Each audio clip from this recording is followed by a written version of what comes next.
Smith Wigglesworth's visible ministry exploits are genuinely international in scope, genuinely multi-decade in duration, and genuinely documented across multiple independent sources. The Assemblies of God historical record states that he became well known across Europe and North America and helped to establish Pentecostal influence in Australia and New Zealand. Additional biographical sources and contemporaneous records document ministry visits to India, Ceylon, now Sri Lanka, Scandinavia, most notably Sweden, Switzerland, South Africa, the Pacific Islands, and other parts of the world. The geographical footprint was not incidental. It was the direct consequence of a man who had heard the commission to go and simply went, until every available continent had been touched by the theology of audacious faith that was the singular content of his life. The Sweden campaigns deserve particular attention as a case study in his reach. His meetings in Sweden in the early 1920s generated such documented results and such widespread public attention that the Swedish media covered the campaigns extensively. The reported healings produced what historians of Scandinavian Christianity describe as a significant catalyst for Pentecostal growth in the region. When Swedish authorities, wary of the physical element of his healing prayer, forbade him to lay hands on audience members, he did not abandon the meeting. He adapted the theology. He preached what he called a corporate healing, instructing each person to lay their own hands upon themselves while he prayed. The testimonies of healing continued. His ministry was not dependent on one method. It was dependent on one God. His literary and sermonic footprint became another major exploit of enduring global consequence. Ever-Increasing Faith, published by Gospel Publishing House in 1924, and Faith That Prevails, 1938, are his two most significant published works, compiled by Stanley Howard Frodsham, the editor of the Pentecostal Evangel, who knew Wigglesworth personally, and whose biography of Wigglesworth, Smith Wigglesworth, Apostle of Faith, published in 1948, remains in print and in circulation. These books mean that his ministry became portable. His voice could travel where his body no longer stood. He held credentials with the Assemblies of God, USA, from 1924 to 1929, during which period he conducted sustained evangelistic tours across North America. In documentary terms, the combination of extended international tours, published sermon collections, and a best-selling biography by a contemporary who knew him personally is one of the strongest evidentiary bases any early Pentecostal figure has left behind.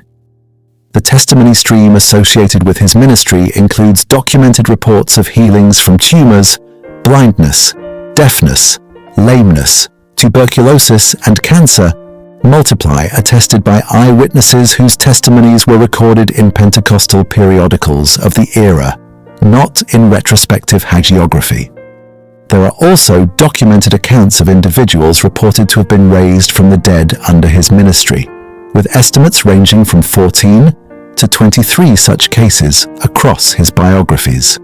These accounts are ministry-era reports recorded by contemporaries and constitute a body of testimony whose historical weight deserves serious rather than dismissive treatment.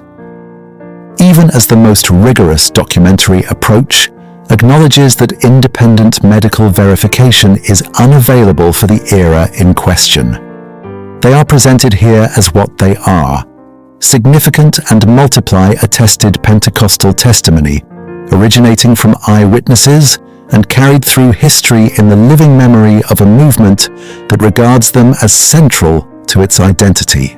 The single most historically significant prophetic dimension of his entire ministry is the 1936 prophecy delivered to David du Plessis in Johannesburg, South Africa.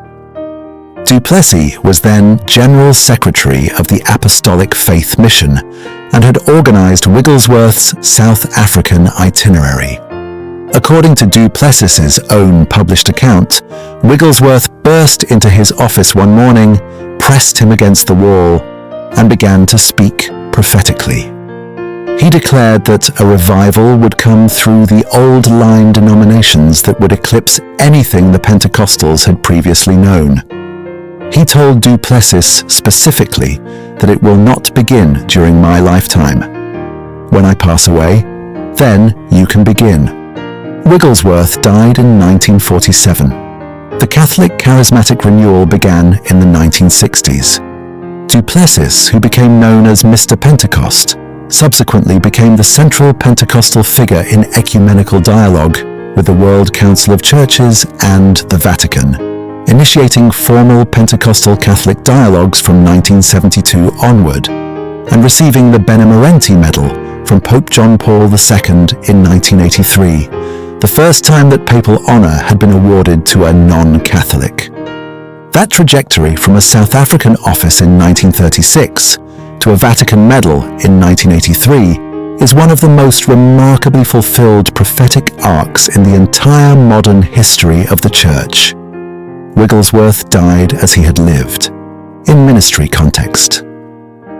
On 12th March 1947, at the age of 87, he collapsed and died at the funeral of his close friend Wilf Richardson, held at Glad Tidings Hall, Wakefield, Yorkshire. That setting is almost too characteristic to require comment.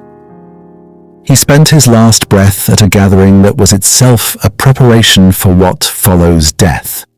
He was buried at Shipley, West Yorkshire. The fire was undiminished.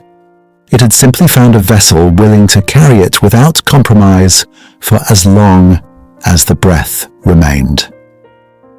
A kingdom exploit is measured not only in crowds and documented miracles, but in what those miracles prophesied, the rivers of revival still being named across the earth decades after the man went home.